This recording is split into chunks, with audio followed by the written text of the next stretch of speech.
Hey, how's it going? Well, I thought I'd share something interesting with you guys. Earlier today, I was in my RAV4 looking through the glove compartment, and it looks like there was something chewing on some ketchup packages and some papers.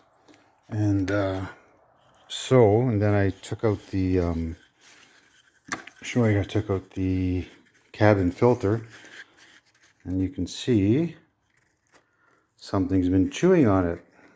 Okay, so that's the first we noticed that. So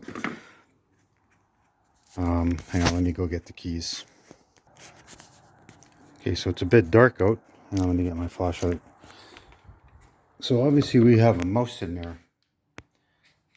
And so what I did was I show you.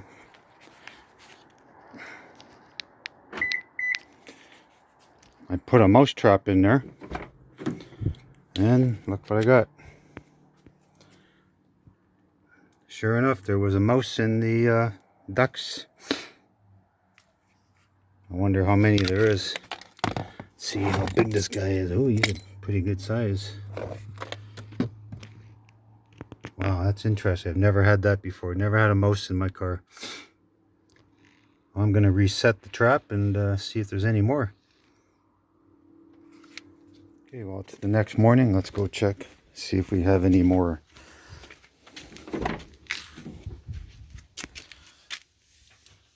Yeah, got another one. That's the second mouse living in my car.